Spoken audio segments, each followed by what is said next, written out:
Hello friends, Bengal job study সংবাদ চ্যানেলে আপনাদের সকলকে জানাই স্বাগতম। আজ এক্ষুনি মাত্র বা খবর অনুসারে রাজ্য কেন্দ্র সরকারের তরফ থেকে উঠে এলো আজকের বাছাই করা কুড়ি তথ্য ব্রেকিং নিউজ। এই মুহূর্তে খবর বাংলা জানো আর সে আগের বাংলা নয়। একের পর এক নোটের বান্ডিল উদ্ধার, কয়েক কোটি টাকা উদ্ধার প্রসন্ন কুমার নিউটাউনের গেস্ট হাউসে। আর তা নিয়ে যখন হুলুস গোটা বাংলায়, এমনই সময় ছেলে গ্রেপ্তার হতেই ভয়ে কাটা নির্মল। রক্ষা কবচ চেয়ে মামলায় এবার প্রাক্তন বিধায়কের বিরাট খবর বাংলায়। আসছে আরো এক রহস্য সামনে, ফাইলে লেখা ববিদা আর সুজিতদা পুরসভার চাকরি বিক্রিতে সুপারিশ, চার্জশিটে উল্লেখ এবার ফরিয়াদের। ভয়ঙ্কর খবর সামনে উঠে আসতে তোলপাড়। আর এর শুভ বিকাল, আপনাদেরকে পশ্চিমবঙ্গ সরকারের পক্ষ থেকে স্বাগত জানাই। পশ্চিমবঙ্গের উন্নয়নের গতিকে ত্বরান্বিত করতে দুদিন ধরে পশ্চিমবঙ্গে প্রবাস করছেন মাননীয় কেন্দ্রীয় কৃষি ও গ্রামোন্নয়ন মন্ত্রী এবং পশ্চিমবঙ্গের বিশেষ দরদি মাননীয় নরেন্দ্র মোদীজির মন্ত্রিসভার অত্যন্ত গুরুত্বপূর্ণ মন্ত্রী মাননীয় শ্রী শিবরাজ সিং চৌহানজি। তিনি গতকাল সন্ধ্যাবেলায় কলকাতায় পৌঁছে অনেকগুলো মিটিং করেছেন। আজকে সকালবেলা তিনি অরণ্য সপ্তাহ উপলক্ষে সচিবালয় পার্শ্বস্থ জায়গায় বৃক্ষরোপণ করেছেন। যদিও শুধু অরণ্য সপ্তাহ নয়, মাননীয় শিবরাজ সিং চৌহানজি তার প্রত্যেক দিনের কর্মদিবসের শুরুতে একটা করে গাছ লাগান। এই তথ্য আপনাদের জেনে রাখা দরকার রয়েছে। আমার সাথে রাজ্য মন্ত্রিসভার গুরুত্বপূর্ণ সদস্য সম্মানীয় দিলীপ ঘোষ, সম্মানীয় ডক্টর কল্যাণ চক্রবর্তী, সম্মানীয় দুধকুমার মণ্ডল, রাজ্যমন্ত্রী অমিয় কিস্কু, শান্তনু প্রামাণিক এবং অশোক দিন্দা ছিলেন। কেন্দ্র এবং রাজ্যের সর্বোচ্চ আধিকারিক পর্যায়ের আধিকারিকরা ছিলেন। মূলত কৃষিক্ষেত্রে, উদ্যান পালনের ক্ষেত্রে এবং ফিশারিজ, প্রাণী সম্পদ বিকাশ, এই বিষয়গুলোতে আলোচনা হয়েছে এবং তার সাথে গ্রামোন্নয়নের যে সমস্ত গুরুত্বপূর্ণ দিক রয়েছে, যেমন প্রধানমন্ত্রী গ্রাম সড়ক যোজনা, প্রধানমন্ত্রী আবাস যোজনা, বিকশিত ভারত জি রামজি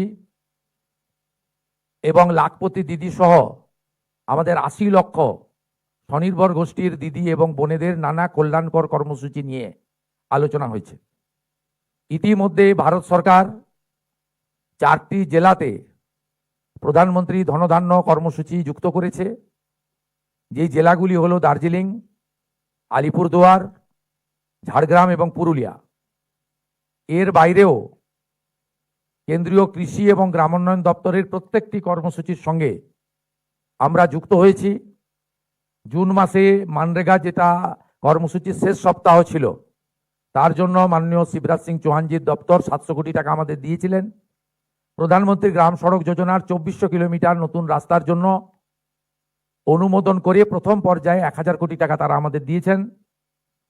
আজকে মাননীয় শিবরাজ সিং চৌহানজি আমার এবং পঞ্চায়েত ও গ্রামোন্নয়ন মন্ত্রী দিলীপ ঘোষজির হাতে আবাস যোজনার ভেরিফিকেশন বা তালিকা সম্পূর্ণ হওয়ার আগেই 1 লক্ষ বাড়ির অনুমোদন আমাদের হাতে তুলে দিয়েছেন। আমাদের আগামী দিনে যে উল্লেখযোগ্য কর্মসূচিগুলো রয়েছে, তাদের মধ্যে পশ্চিমবাংলার মৃত্তিকা, চাষযোগ্য মাটি, তার পরীক্ষা নিরীক্ষা, এখানে কোন জেলায়, কোন এলাকায়, কোন মৃত্তিকায় কি ধরনের ফসল উৎপাদন করা যায় তার জন্য ব্যবস্থা। তিনি 4টি নতুন ট্রেনিং সেন্টার এবং গবেষণাগার অনুমোদন দিয়েছেন। তার মধ্যে চুচুড়াতে একটি ধানের চালের ক্ষেত্রে একটি নতুন ব্যবস্থা অনুমোদন দিয়েছেন। মালদাতে আমের জন্য একটি ICAR এর 100 crore প্রজেক্ট ইউনিট অনুমোদন দিয়েছেন। এর বাইরেও ভুট্টা সহ, মাখানা সহ, আম সহ, লিচু সহ আমাদের উদ্যান পালনের ক্ষেত্রে ফুল এবং পান সহ নানা বিষয়ে ভারত সরকার এবং কৃষি দপ্তরের পক্ষ থেকে নানা উদ্যোগ ব্যবস্থা এখানে দেওয়া হয়েছে। PM কিষাণ সম্মান নিধি এবং কৃষকদের আরও কিভাবে নতুন করে সাপোর্ট দেওয়া যায় সে সিদ্ধান্ত তিনি নিয়েছেন। আলু বীজ, জুটের বীজ, গাছ চারা তৈরির জন্য জুটের বীজ অন্ধ্রপ্রদেশ থেকে আসছে, পশ্চিমবঙ্গ এখনো তৈরি করতে পারেনি। আলু বীজ পাঞ্জাব থেকে আসছে, পশ্চিমবঙ্গ করতে পারেনি, তার জন্য তিনি দিশা দিয়েছেন। অনেক সময় লাগবে বিস্তারিত বলতে। আমি এক কথায় আজকের মিটিং কৃষিক্ষেত্রে এবং অর্থনৈতিকভাবে প্রান্তিক মানুষ, প্রধানমন্ত্রী যাদের মাথায় ছাদ দেখতে চান, আমরা প্রতিশ্রুতি দিয়েছিলাম হাতে কাজ, পেটে ভাত, মাথায় ছাদ। আজকে দুটো বিষয় এখানে সুনিশ্চিত করেছেন মাননীয় শিবরাজ সিং চৌহান।